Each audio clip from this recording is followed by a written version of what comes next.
The rain fell on London with a weary persistence, as if it had been doing so for a century and had forgotten how to stop. It sheeted against the grimy windowpanes of Elara's small Bloomsbury flat, blurring the world into a watercolor of gray and brown. Inside, the air was thick with the scent of cheap tea and the quiet desperation of a life pared down to its essentials. Elara Thorne stood at the window, a letter clutched in her hand, its crisp parchment a stark contrast to the worn cotton of her dress. The solicitor's words, delivered in a dry, monotone voice that morning, still echoed in her mind. Eccentric. Reclusive. A man of singular and somewhat troublesome interests. They were polite euphemisms for a man the world had largely forgotten, her father, Alastair Thorne. And now he was dead, leaving her not money, there was none, nor property in the conventional sense, but his library. The Thorne Collection, the solicitor had called it, with a slight, disapproving sniff. Housed in a dilapidated Georgian townhouse in a forgotten corner of Holborn, it was, according to the will, the sum total of my life's work and my sole bequest to my daughter, Elara, in the hope that she may find more use for it than I did in this timid age. Elara felt a familiar, bitter ache. Her father had been a ghost in her life, a man more present in the footnotes of obscure books than at her school plays or graduations. His love was a distant, abstract thing, poured into ink and paper, not into the raising of a daughter she had been left to the care of a succession of disinterested relatives, her intellect a curious and inconvenient trait. She had built her own life, a precarious one as a translator of technical manuals, her fluency in 5 languages a lonely monument to the education he had indirectly provided through the books he occasionally sent. Now, he had bequeathed her his labyrinth. With a sigh, she pulled on her worn coat and ventured out into the rain-soaked streets. The journey to Holborn was a descent into a older, more secretive London. The townhouse was exactly as she remembered from her one brief childhood visit, tall, narrow, and scowling, its soot-stained bricks seeming to absorb the feeble daylight. The key was heavy and cold in her hand. It turned in the lock with a groan that spoke of long disuse. Elara pushed the door open and stepped into a cathedral of silence, thick with the smell of dust, aging paper, and leather. She froze, her breath catching in her throat. It was not a library, it was a universe. The entrance hall had been gutted, the floors above partially removed to create a soaring space, 3 stories high. Every wall, from floor to a ceiling lost in shadow, was lined with bookshelves, a dizzying spiral of wrought iron staircases and narrow walkways providing access to the higher levels. Ladders on brass rails stood sentinel. The air hummed with a profound quiet, the kind that is not an absence of sound, but a presence. Tentatively, she walked forward, her footsteps echoing on the cold flagstones. Her fingers trailed over the spines of the books. They were not ordered by any system she recognized. A volume of Voltaire's most incendiary works sat snugly next to a handwritten grimoire bound in what looked like human skin. A first edition of Mary Wollstonecraft's A Vindication of the Rights of Woman was bookended by anarchist pamphlets from Paris and treatises on alchemy. There were books on atheism, socialism, evolutionary theory before Darwin, detailed anatomical studies that would have made a surgeon blush, and political manifestos from failed revolutions across Europe. This was no mere collection. It was an arsenal of ideas, every book a loaded weapon aimed at the heart of the established order, the church, the crown, the stifling conventions of society. Her father hadn't just collected books, he had collected heresies. A shiver, part awe, part terror, ran down her spine. He had left her not just an inheritance, but a target. Weeks passed, and Elara found herself drawn deeper into the labyrinth. She moved into the townhouse, preferring its dusty, intellectual chaos to her sterile flat. She began the monumental task of cataloging, a process that was less about organization and more about discovery. She spent her days deciphering her father's cryptic notations, uncovering hidden compartments in desks that contained letters from radical thinkers across the continent, and reading by the flickering light of an oil lamp long into the night. It was during one of these late-night sessions that she found the first of the codicils. It was a slim, unmarked volume tucked behind a false panel in her father's old desk. Inside, in his precise, spidery handwriting, was not a book, but a personal journal entry addressed to her. My dearest Elara, if you are reading this, you have found the heart of the matter. This collection is not random. It is a map of the human mind struggling to be free. Each volume is a landmark. But be warned, there are those who would see this map destroyed, or worse, weaponized for their own ends. A man named Alistair Finch, my former assistant, knows its secrets. He was a brilliant but avaricious soul. I dismissed him when I discovered he was making copies of certain texts for a wealthy patron. Be wary of him, and of any who show too keen an interest. You hold a power you do not yet understand. Guard it well. The letter filled her with a cold dread. Her father's isolation, she now saw, had not been entirely by choice. He had been a keeper of dangerous knowledge, a guardian at the gates. And now that duty had fallen to her. The outside world, however, was not content to leave her in peace. Letters began to arrive, first from dealers, then from collectors. They were polite, probing, offering significant sums for selected items, or the collection in its entirety. She refused them all. This was no longer just a library, it was her legacy, the only connection to the father she had never truly known. Then the invitation came. It was not a letter, but a heavy, cream-colored card, embossed with a crest and delivered by a footman in immaculate livery. It requested the pleasure of Miss Elara Thorne's company at a dinner party at the Mayfair residence of the Duke of Ashworth. Elara nearly threw it in the fire. A duke? She had no place in such a world. But curiosity, and a nagging suspicion, stayed her hand.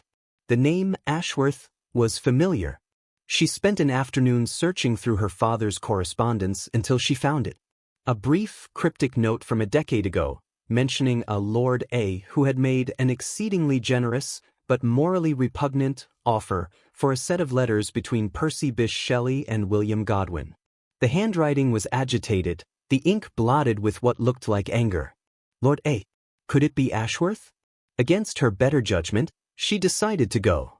She needed to know who her enemy was. The Ashworth house was a palace of white stone, blazing with light in the misty Mayfair evening. Elara felt like a sparrow that had flown into a cage of peacocks.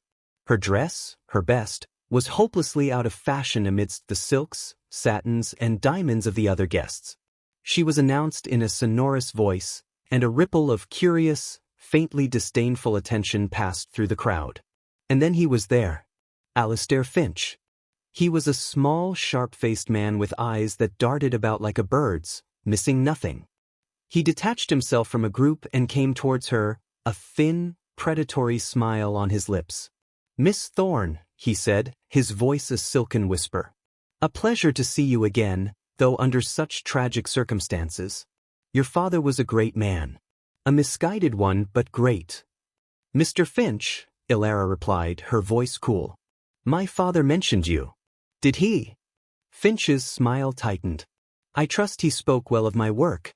I was his most devoted student. And his collection, a magnificent achievement. It pained me to hear of his passing. Such knowledge should not languish in obscurity. It needs a proper custodian. Which it has, Elara said evenly. Me. Before Finch could reply, the crowd seemed to part, and a man emerged. He was tall, broad-shouldered, and moved with an easy, athletic grace that spoke of privilege and power. His hair was dark, swept back from a high forehead, and his eyes were a startling, piercing blue. He was perhaps in his late 30s, and his face, while handsome, was etched with lines of authority and a certain world-weariness. This was Lysander Blackwood, the Duke of Ashworth. Finch, the Duke said, his voice a deep, resonant baritone that commanded immediate silence. I see you have found our guest of honor. He turned to Elara, and his gaze was intense, appraising, but not unkind. Miss Thorne, I am Lysander Blackwood. It is a genuine honor to have you in my home. Your father was a correspondent of mine, a true intellectual beacon. His loss is a blow to the world of letters. Elara found her hand enveloped in his. His grip was firm, warm. Your Grace, she managed, her heart hammering in her chest. This was the man her father had called morally repugnant? He seemed the very epitome of aristocratic polish. He led her away from a scowling Finch, his hand a gentle pressure on her elbow. "I must confess, Miss Thorne, my invitation was not entirely selfless. I am, like your father, a passionate collector. My own library is my greatest pride. But it is a tame thing compared to the Thorne collection. Finch has told me stories." He guided her through the opulent rooms, his conversation effortlessly charming. He spoke of philosophy, of recent archaeological discoveries in Egypt, of the poetry of Blake. He was brilliant, engaging, and he listened to her responses with a focused attention that was both flattering and disconcerting. He was nothing like the monster she had imagined. At dinner, she was seated at his right hand. The conversation turned to the collection. "It is a dangerous thing to hold so much truth in one place," the Duke mused, swirling the claret in his glass. "Truth is a flame, Miss Thorne. It can illuminate, but it can also burn. In the wrong hands, your father's library could be used to incite chaos, to tear down institutions without anything better to put in their place." "And what are the right hands, Your Grace?" Elara asked, meeting his gaze directly. His blue eyes held hers. "Hands that understand power. Hands that can guide that flame, channel it. The world is not ready for raw, unmediated revolution. It needs stewardship." Later, as she was leaving, he took her hand again. "Miss Thorne, you are the custodian of a great power, but you are also vulnerable. A woman alone, in possession of such a thing, there are many who would not be as patient as I. Please, consider me an ally. My resources, my protection, are at your disposal." He kissed her hand, and his lips were warm against her skin. A confusing torrent of emotions swept through her, gratitude, suspicion, and a treacherous, undeniable flicker of attraction. The courtship of Elara Thorne by the Duke of Ashworth became the most delicious scandal of the season. He called on her at the Holborn townhouse, seemingly unbothered by its unfashionable address. He sent books, not flowers, rare, beautiful editions that complemented the themes in her father's collection. He took her for drives in his phaeton through Hyde Park, defending her from the stares of the ton with his imposing presence. He was a paradox, a pillar of the establishment who could quote Rousseau with fervor, a man of immense wealth who spoke with penetrating insight about the plight of the poor. He listened to her, truly listened, as no one ever had. He valued her mind, her opinions. He made her feel seen, not as an oddity, but as an equal. One afternoon, as they sat in the library, he spoke of his own life. "I was raised to believe the world was a fixed and orderly place, with my family at its apex," he said, his gaze distant. "But when I traveled, when I saw the injustices, the poverty, the intellectual stagnation, I realized our order is a fragile illusion. Your father's work, these books, they are a blueprint for a new world. A better one. But the transition must be managed. With you by my side, Elara, we could be the stewards of that change. We could guide this energy, shape it." He turned to her, his expression earnest. "Marry me, Elara. Not for your collection, though God knows it is a treasure. Marry me so we can protect it together. So we can use it for the purpose your father intended. And marry me for me. For I have come to admire you, your strength, your intellect, more than I can say." It was everything she had never known she wanted. Protection, purpose, partnership, and a man who stirred her heart and mind in equal measure. The warnings in her father's journal seemed like the paranoid ramblings of a recluse. Finch was a snake, but the Duke was a lion. Surely, it was better to have a lion as an ally? The wedding was a small, private affair, a concession to her preferences. She moved into Ashworth House, and her father's library was carefully, meticulously, moved into a specially constructed wing of the Duke's vast mansion. It was a gilded cage, but a cage nonetheless. She was now the Duchess of Ashworth, a title that felt like an ill-fitting costume. The cracks began to show almost immediately. The Duke's stewardship of the ideas began to look more like control. He hired teams of scholars, vetted by Finch, to study the collection, but their work was secretive. When Elara tried to participate, she was gently but firmly rebuffed. "It is complex, my dear. the Duke would say. Theoretical. You would find it tedious. He began to host private salons in the library wing, gatherings of powerful men, industrialists, politicians, high-ranking military officials. Elara was excluded. She would listen at the doors, catching fragments of conversation that chilled her blood. The masses are not ready for self-governance. Control of information is the ultimate power. These principles can be used to predict and direct social unrest. One night, unable to sleep, she went down to the library. The door to the Duke's private study, a room she was forbidden to enter, was ajar. Inside, on his large mahogany desk, she saw them.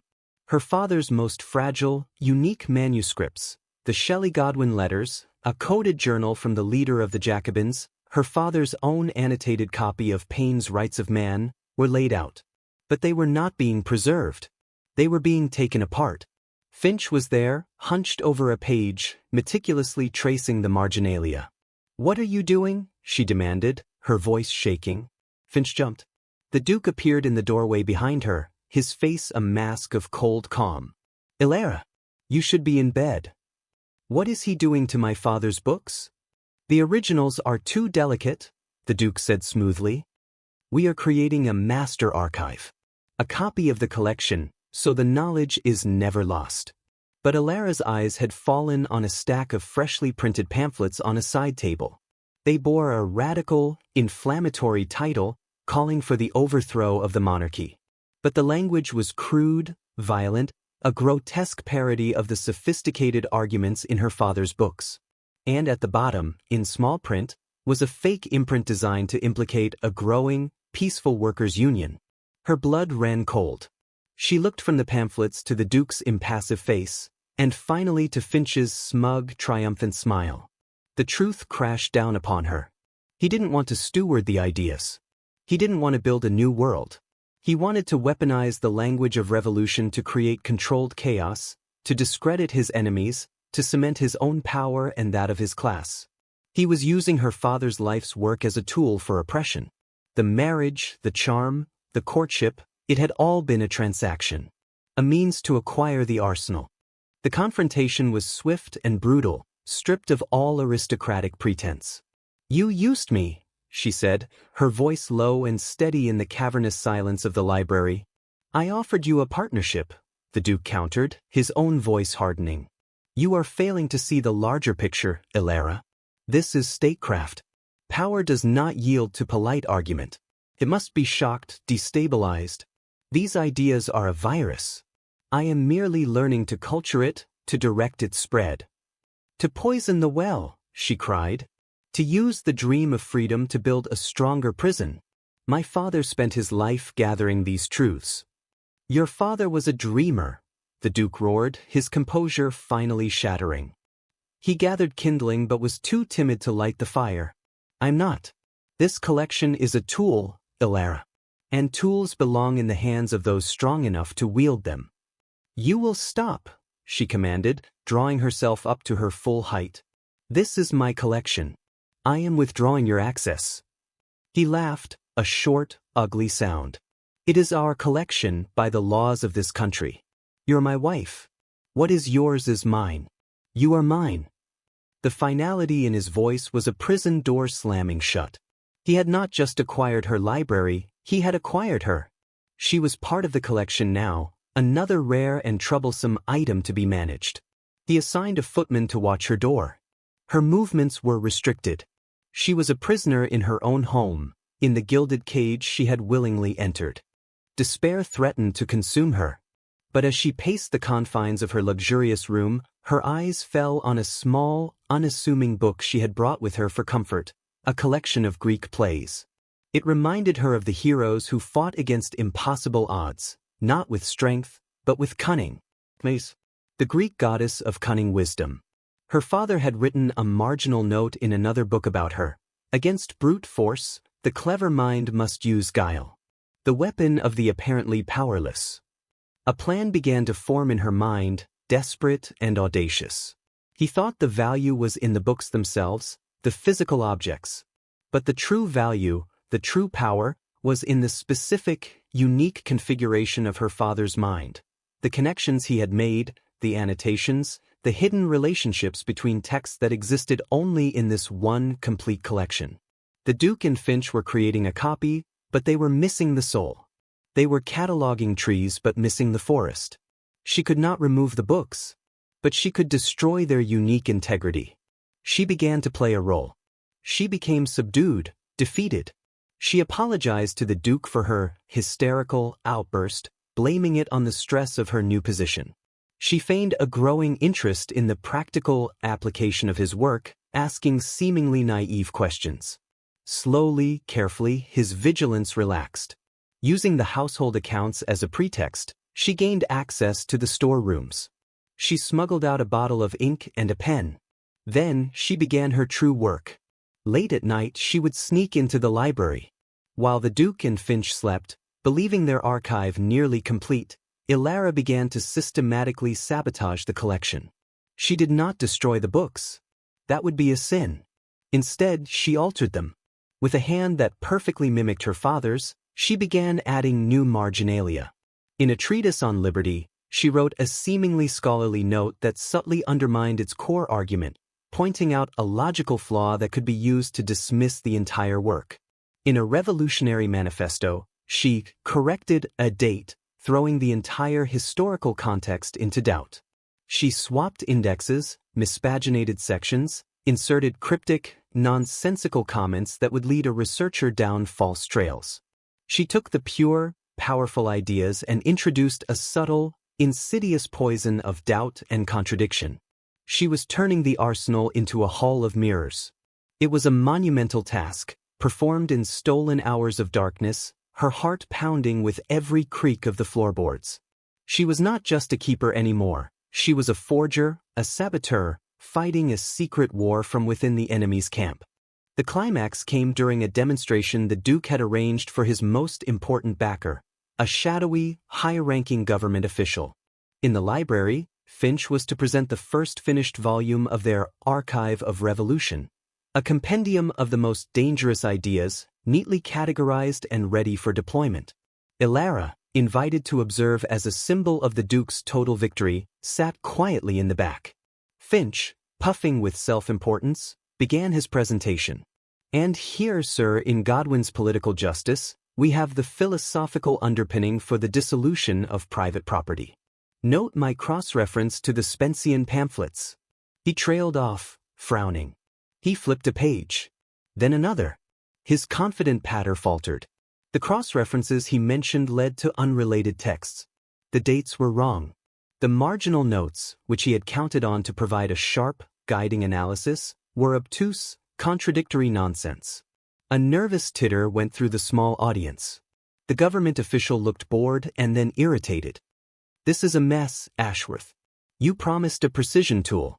This looks like the ravings of a madman. The Duke's face was a thundercloud.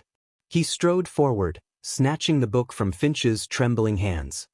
He scanned the pages, his eyes widening in disbelief and then dawning, furious comprehension. He saw the new annotations, the subtle, brilliant sabotage.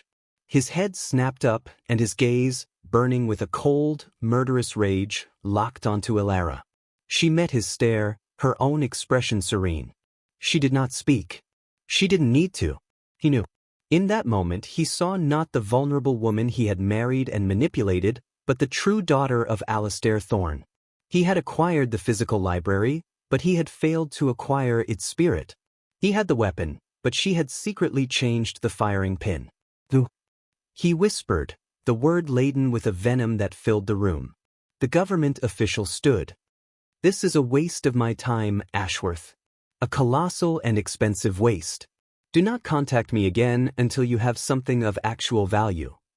He swept out, his entourage following. Finch was babbling excuses. The originals, they must be flawed. It's Thorne's work, it's chaotic. Get out, the Duke said to Finch, his voice dangerously quiet. The little man scurried from the room. The Duke and Elara were alone in the ruins of his ambition.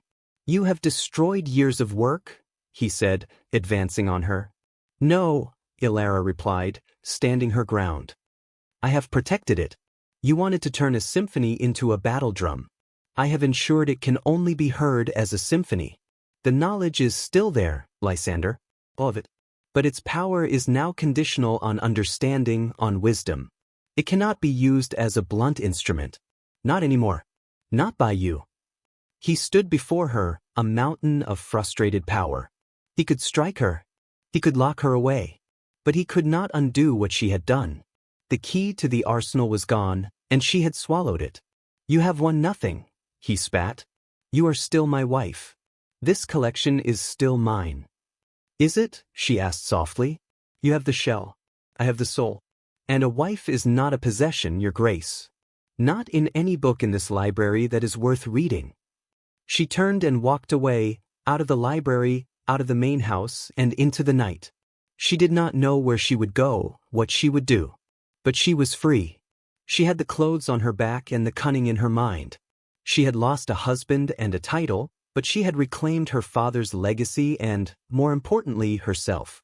The Duke of Ashworth was left standing amidst his hollow victory, the master of a library of beautiful, useless lies, defeated not by a man, not by an army, but by the quiet, relentless power of a woman's mind.